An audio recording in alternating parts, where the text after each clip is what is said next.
Jogi Ramesh arrest ను ఖండించారు YCP అధినేత జగన్. డైవర్షన్ పాలిటిక్స్ లో భాగంగానే జోగి రమేష్ ను అరెస్ట్ చేశారని మండిపడ్డారు. తుఫాన్, తొక్కిస్లాట ఘటనల్లో ప్రభుత్వ వైఫల్యాలను దృష్టి మరల్చడానికే ఈ అక్రమ అరెస్టులని మళ్లీ విమర్శించారు. చంద్రబాబు అండ్ కో నకిలీ మద్యం ఫ్యాక్టరీల వ్యవహారంలో అడ్డంగా దొరికిపోయారని, దీని నుంచి తప్పించుకునేందుకు జోగి రమేష్ ను అన్యాయంగా అరెస్ట్ చేశారని ఆరోపించారు. ఇది ముమ్మాటికి అక్రమ అరెస్టే అని ఆయన అన్నారు.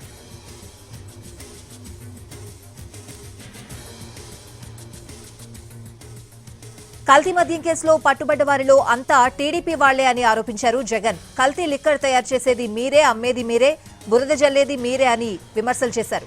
నకిలీ మద్యం వ్యవహారంలో సీబీఐ విచారణ అడిగితే టీడీపీకి భయం ఎందుకని ప్రశ్నించారు. మీ జేబులో ఉన్న సిట్ మీరు ఏం చెప్తే అది చేస్తుందన్న జగన్, టీడీపీ మాఫియా వ్యవహారాల మీద టీడీపీ ప్రభుత్వమే విచారణ చేయించడం హాస్యాస్పదం కాదా అని నిలదీశారు. ఇలాంటి రాక్షస పాలనలో చంద్రబాబు నుంచి ఏవి ఆశించగలమని ఎద్దేవా చేశారు వైసీపీ అధినేత.